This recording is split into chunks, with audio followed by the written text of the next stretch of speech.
Assalamualaikum warahmatullahi wabarakatuh. Semangat pagi dan salam sehat. Sebelumnya, saya ucapkan terima kasih buat yang menonton dan menyimak dengan baik materi pada mata kuliah Operation Research di subbab metode transportasi. Silakan disimak dengan baik, baik itu dalam hal pembahasan maupun dalam latihan soalnya. Dan jika menurut kamu konten ini bermanfaat, silahkan di-share agar bisa banyak orang yang ingin belajar dapat melihat YouTube ini. Baik, langsung saja. Di dalam metode transportasi seperti sebelumnya yang sudah pernah kita bahas terkait dengan NWCR. Nah, buat yang belum melihat untuk pembahasan NWCR, silahkan klik link yang ada di bawah ini. Dan sekarang kita akan bahas mengenai metode transportasi Vogel Approximation Method atau yang lebih dikenal dengan FAM. Nah, metode FAM ini bertujuan untuk mencari opportunity cost melalui baris dan kolom yang tersedia dengan memahami karakteristik dan prosedur kerja. Nah, perhitungan tersebut dilakukan untuk mengetahui atau membandingkan langkah mana yang lebih mudah dalam mencari penyelesaian yang lebih cepat.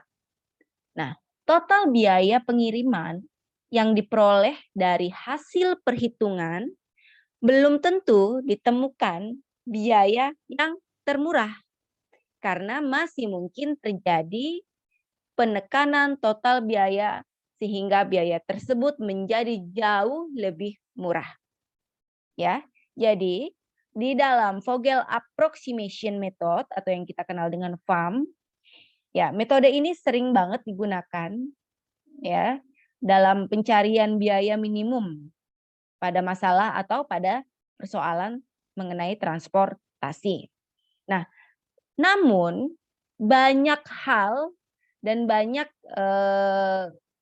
kejadian di mana metode FAM ini ternyata masih aja ada celah. Nah, jadi di sini dikatakan total biaya pengiriman diperoleh dari hasil perhitungan. Belum tentu ditemukan biaya termurah. Nah, jelas ya di sini. Karena masih mungkin terjadi penekanan total biaya yang akan menjadi jauh lebih murah. Nah, jadi memang seringkali ditemukan case di mana ternyata masih banyak celah pada penggunaan metode ini, sehingga memang diperlukan langkah-langkah lagi ya untuk mencari dan untuk terus menghitung sampai dengan ditemukan biaya yang jauh lebih murah gitu ya. Nah, baik langsung saja kita akan melihat seperti apa nih prosedur dari penyelesaiannya. Kalau kita melihat prosedurnya sepertinya juga hanya ada 5 langkah ya. Yang pertama, hitung selisih dari 2 biaya paling kecil dan terkecil setelah biaya tersebut di antara beberapa biaya sebaris ataupun sekolom ya. Jadi kita menghitung selisih di antara 2 biaya yang paling kecil dan yang terkecil tersebut setelah biaya di antara beberapa biaya sebaris ataupun sekolom. Nah, yang kedua, cari nilai selisih yang terbesar melalui baris ataupun kolom dan beri tanda. Yang ketiga, pada baris dan kolom yang diberi tanda tadi, alokasikan produk pada jalur di dalam baris atau kolom yang memiliki biaya terkecil. Keempat, lakukan terus sampai seluruh produk terdistribusikan dengan baik. Yang kelima, jalur yang telah digunakan tidak dapat digunakan kembali di dalam perhitungan ini. Jadi memang kalau yang sudah digunakan itu ya buat apa digunakan, yaitu harus dilewati. Jadi kita mencari jalur mana yang masih kosong, yaitu baru kita akan melakukan perhitungan. Baik, kita lanjutkan dengan contoh soal. Ya, ini adalah contoh soal. Samudra Biru Nusantara akan memasarkan produknya ke beberapa provinsi di Indonesia. Nah, berikut data mengenai kapasitas dan jumlah permintaan di tiap-tiap kota. Nah, di sini ada toko X, Y, Z. Ada provinsi atau ibu kota dari provinsi tersebut, yaitu ada Surabaya, Semarang, dan ini ada kota ya, di sini ada Serang. Tersedia juga di dalam kolom ini ada kapasitas dan permintaan. Ya, di mana toko X memiliki kapasitas 1.500 unit. Toko Y memiliki kapasitas sebesar 2.000 unit. Dan toko Z memiliki kapasitas sebesar 500 unit. Nah, untuk kota Surabaya memiliki permintaan sebesar 900 unit. Kota Semarang permintaannya berapa? 1.100 unit. Dan kota Serang memiliki permintaan sebesar 2.000 unit. Kalau kita totalkan untuk kapasitas saja, ya, di sini kapasitas toko X, Y, Z kita totalkan 1.500 ditambah 2.000 ditambah 500 total itu adalah 4.000. Jadi antara permintaan dan kapasitas itu nominalnya atau penjumlahannya adalah sama. Nah, kita lihat lagi di sini. Untuk permintaan wilayah Surabaya, Semarang, dan Serang 9.000 ditambah 1.100 unit ditambah 2.000 unit total ada 4.000 unit ya. Di sini kita lihat ada permintaan totalnya 4.000 unit. Jadi kapasitas dan total ini memiliki jumlah yang sama yaitu 4.000 unit.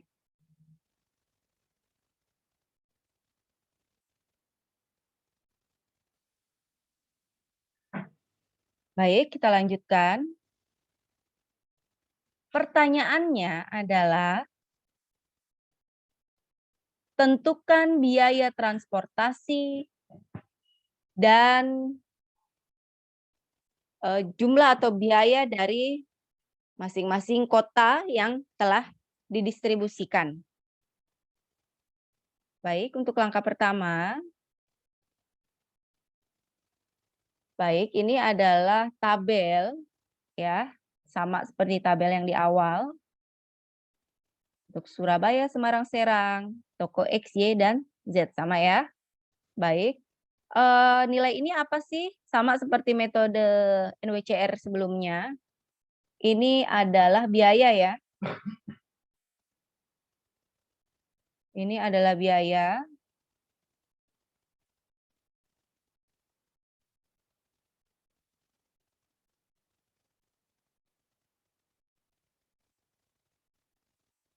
Nah, ini agak turun ke bawah, kita naikkan dulu sebentar.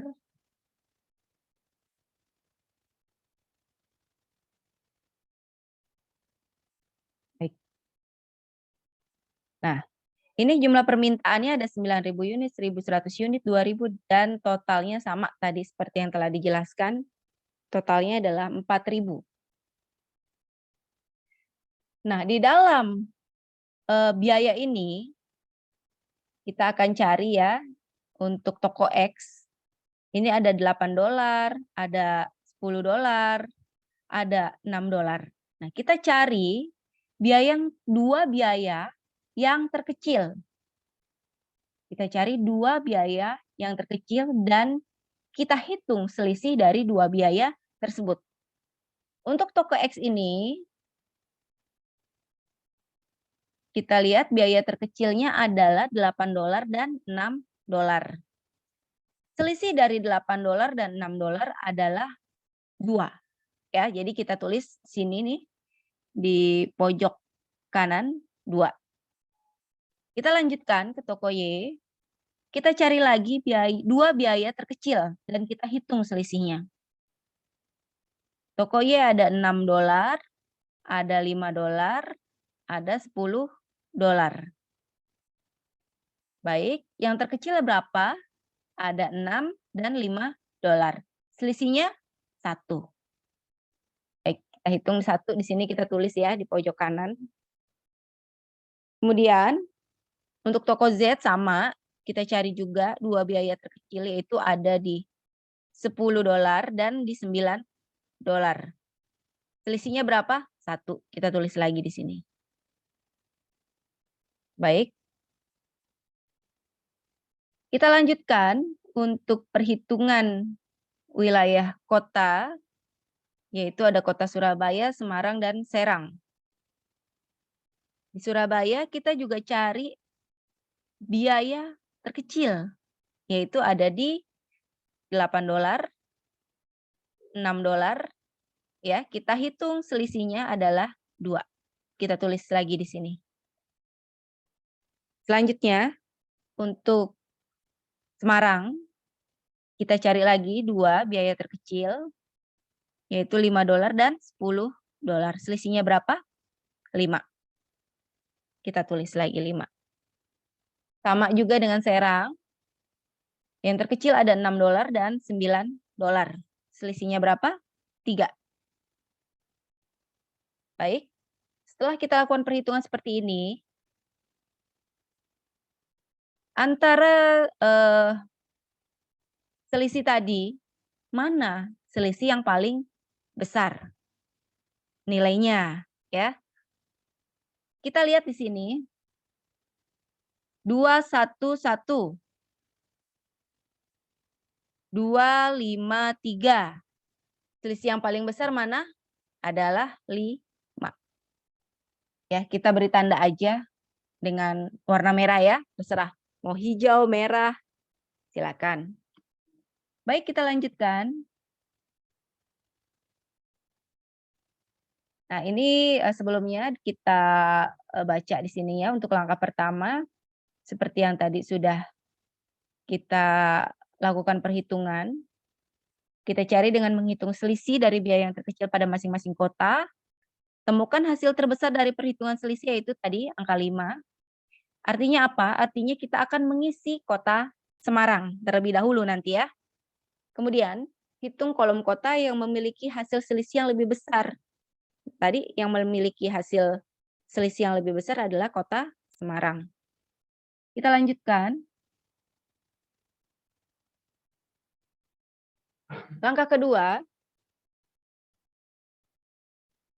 cari biaya terkecil pada kolom selisih yang terbesar tadi, yaitu kolom Semarang, ya, dibiayai atau biayanya terkecil yaitu 3. Nah, benar nggak 3 gitu kan? Yuk kita hitung dulu.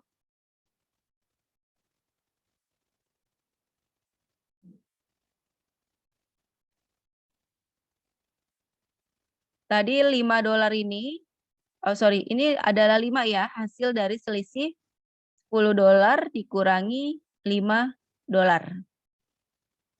Kita akan isi di sini. Kita akan isi, ini 5 ya. Ini $5. Kita akan isi, berarti yang akan kita isi lebih dulu adalah kolom Semarang.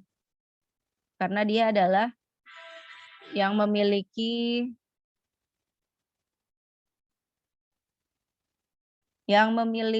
jumlah selisih yang memiliki selisih yang paling besar. Kita isi dengan 1.100. Tetapi jangan lupa kita cek dulu kapasitasnya. Kapasitasnya ada berapa? 2.000. Di sini permintaannya berapa? 1.100. kapasitas dan permintaan ini harus sesuai, ya. Jadi tidak boleh melebihi dari kapasitas. Baik, berarti di sini kita hitung 1.100, ya. Berarti secara otomatis untuk wilayah Semarang, toko Y ini kita isi di biaya $5. Dan untuk toko X berarti kita isi dengan strip, dan toko toko Z kita isi dengan strip. Jumlah adalah 1.000 unit. Baik, kita lanjutkan di langkah ketiga. Sama seperti langkah sebelumnya, kita akan mencari selisih dari biaya yang terkecil. Selisih dari dua biaya yang terkecil. Ya, untuk Surabaya, Semarang, dan Serang. Mana biaya yang paling terkecil itu ada karena tadi Semarang ini wilayah yang toko X, untuk Semarang ini udah strip ya. Berarti kita lewatin aja, berarti untuk distribusi barang tidak masuk ke toko X yang di wilayah Semarang. Ya. Jadi ini $8 selisihnya dikurangi $6 itu ada 2. Kita tulis di sini 2. Ya, kemudian kita cari lagi selisih dari 4 dan 10. Dari 6 dan 10. Itu selisihnya adalah 4. Ya, kita karena Semarang tadi untuk toko Y di biaya $5 sudah terisi, jadi kita menghitung yang masih belum terisi ya, yang belum didistribusikan. Kemudian untuk toko Z, kita cari lagi biaya yang bisa kita hitung selisihnya, kecuali untuk yang wilayah Semarang. Jadi toko Z ini tidak melalui wilayah Semarang, karena dianggap sudah memenuhi permintaan, yaitu 1.100 unit. Jadi yang kita hitung atau yang kita cari adalah wilayah Surabaya dan Serang. Diselisih dari $10, kita hitung selisihnya dengan $9, yaitu 1. Di sini kita tulis 1. Oke. Selanjutnya, sama untuk wilayah Surabaya, permintaannya 9.000 unit ya, kita cari lagi selisihnya. 8, 6, dan $10. $8, $6, berarti selisihnya adalah 2. Kemudian Semarang ini kita lewati, karena permintaan di kota Semarang sudah terpenuhi. Jadi kita lewati ini ya, kita tulis saja tanda strip. Kemudian wilayah Serang, mana yang paling terkecil yaitu 9 dan 6. Jadi kita tulis selisihnya adalah 3. Oke. Kita lanjutkan ke langkah keempat. Sudah cukup jelas ini ya.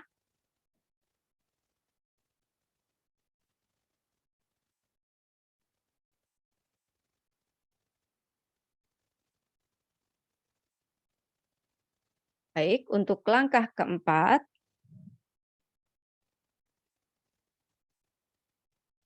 kita akan mencari biaya yang selisih yang paling besar ya. Selisih tadi yang paling besar adalah 4. Angka 4.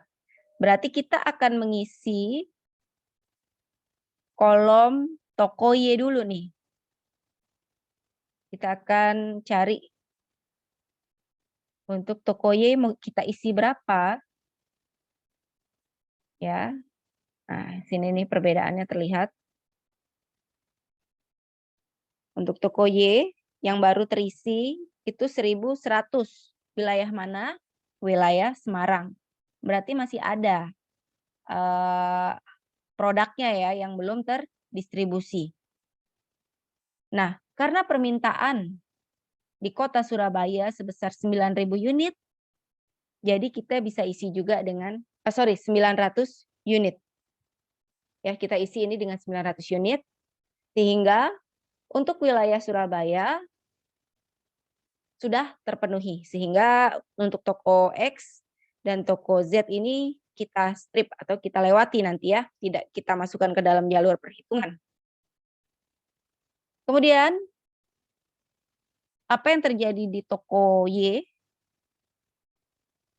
berarti telah memenuhi kapasitas 2.000 unit, di mana Surabaya dan Semarang sudah terdistribusikan sebesar 900 dan 1.100 unit. Dan itu sudah memenuhi kapasitas, yaitu sebesar 2.000 unit. Baik, kita lanjutkan lagi. Ya, tadi sudah terisi wilayah toko Y.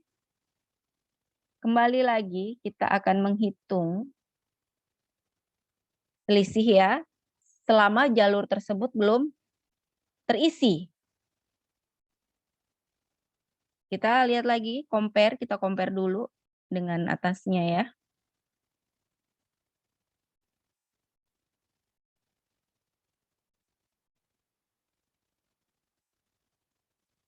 Baik.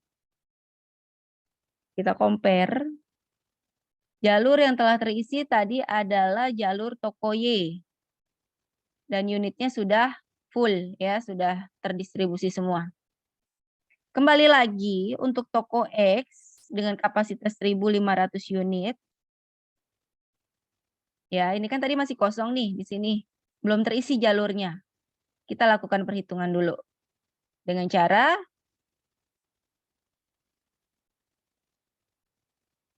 ya, di sini ada ya kapasitasnya sudah habis karena apa?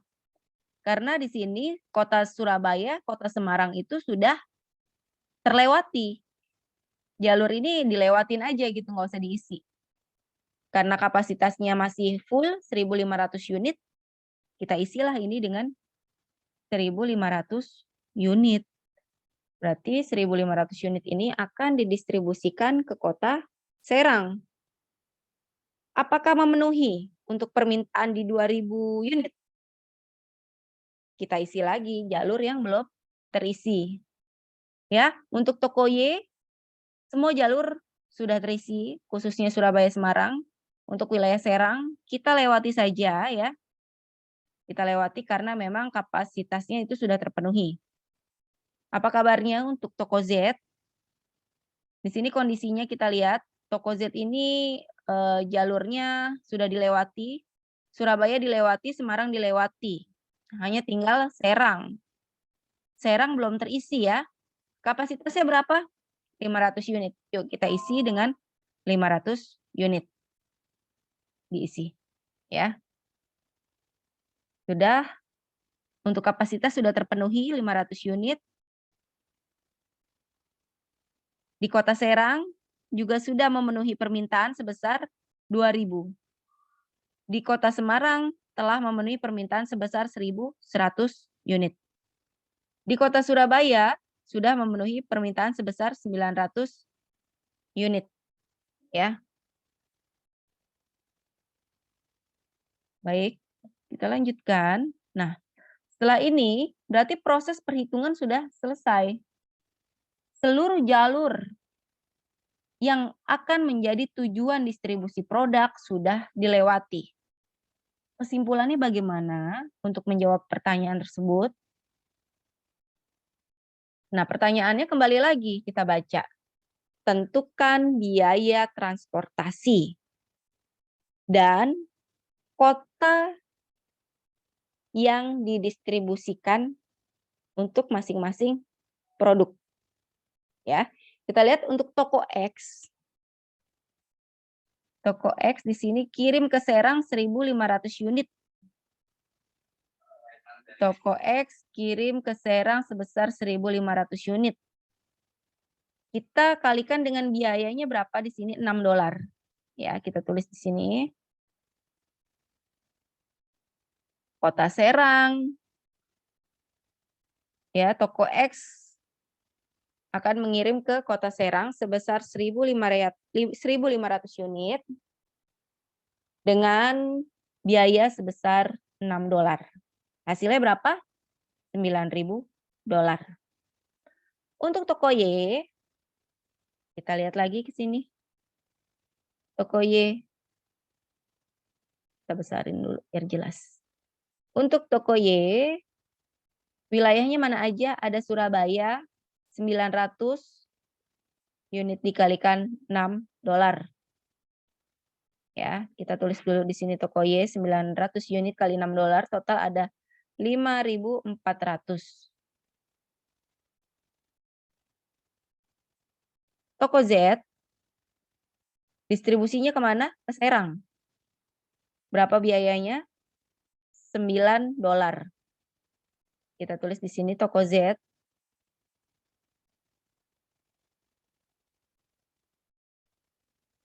Toko Z kita kirim ke Serang sebesar $9. Hasilnya berapa? 4.500. Nah, sehingga total biaya ini kita jumlahkan. Dari hasil penjumlahan tersebut, kita telah menemukan total biaya transportasinya, yaitu sebesar $24.400. Baik, kita sudah menemukan jawabannya. Silakan untuk menambah kemampuan dalam melakukan perhitungan terkait dengan metode transportasi, khususnya FAM. Silakan untuk mengerjakan soal berikut. Ya. Baik. Ibu tutup, sekian. Semoga sukses dalam mengerjakannya. Sampai berjumpa lagi di pembelajaran berikutnya. Salam sehat dan tetap semangat. Ditutup dengan mengucapkan Alhamdulillah. Assalamualaikum warahmatullahi wabarakatuh.